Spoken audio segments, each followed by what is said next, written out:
Hey guys, this is going to be an update video revisiting the Zippo Blue. I promised an update video a while ago, and of course all my Zippo fans are asking for new material, so I figured it was time to do an update video on the Zippo Blue. A couple things I forgot to mention in my first review, my initial impressions and all that. First thing is, when you light the Zippo Blue, I was mistakenly just pushing it down and trying to light it. Okay. As per instructions, and this is only a fault of my own for not reading the instructions thoroughly before doing the review. You have to push down, okay, on the flint wheel, which is actually what expels the gas. Okay, you have to push it down and basically count to 2 before you spark it. Okay, so when I push down, you can hear the gas, hopefully. Okay, so I'm pushing down, counting 2, and then sparking it. So 1, 2, and you can see there, lit on the first try. Okay, let's try it again. 1, 2. So far I have 100% success rate here. Let's go for it again. 1, 2. Alright, so as you can see, by doing the instructions, it does work flawlessly. There are, times, of course, where it's not going to light, on the first try every time, but for the most part, every time you do it, it's going to light. I will still say it's kind of an uncomfortable lighter to use. I actually saw a couple other people's reviews who've mentioned the same thing. It's not really all that comfortable. For a butane lighter, it's certainly cool, but I still prefer the regular Zippo over this. You do have the viewing window here, which is cool. It's always a nice option on the butanes, so you can actually see how much fluid you have left. I still think this is a fantastic collectible. There's plenty of different models, just like regular Zippos. It'd be a very cool item to collect, although a little bit expensive. The good thing is prices have gone down a little bit on these lighters, so you can find them more accessible at cheaper prices. I would suggest checking out eknifeworks.com. That's just the letter E and the knifeworks with an S on the end .com. They have a wide selection of regular Zippos as well as a bunch of blues. And I think, hopefully I'm right here, I think for $29.99 you can do a grab bag blue, which means it's only $30, and they pick which version or which model of the blue they send you. So if you're not all that picky, that might be a good way for you to try one out pretty cheap. So anyway, let's try this again. 1, 2. Alright, so it does work every time by doing that. Another thing I forgot to mention in my last video is how to change the flint. I made a distinct point that you cannot take this apart without kind of voiding the warranty here.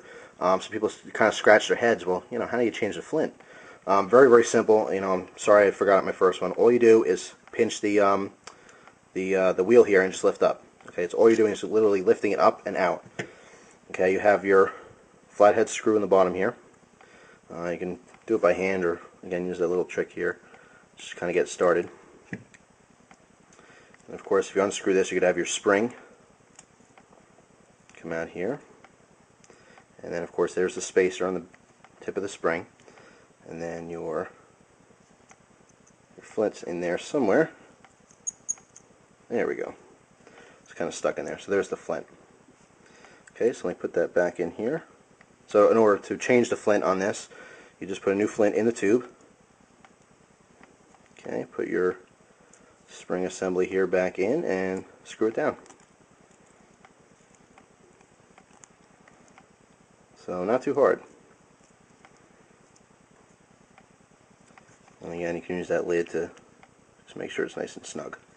Okay, now the one thing though is that when you're putting it back into the body here, and it only really goes in one way because of how it's sparking. Now to figure out which way it goes in, spark the wheel. That's working properly that way. If I turn it around, well, it's still sparking, but it's more effective this way. And flint got stuck.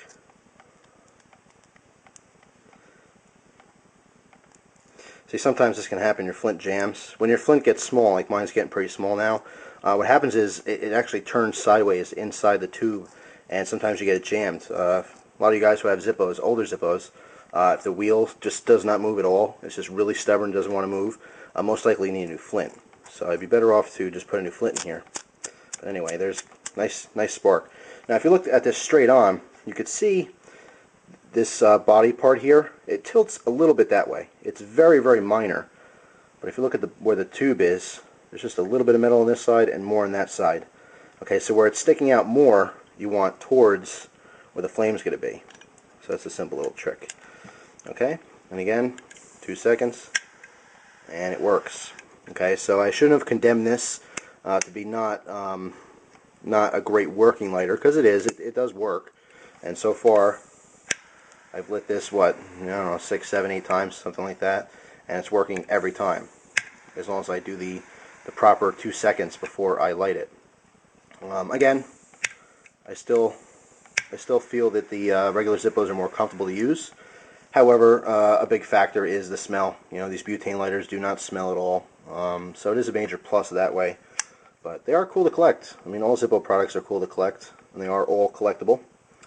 And you know, I still suggest them. It's a good product. It's just I don't know. There's a lot of butane lighters out there, so there's a lot of competition with this.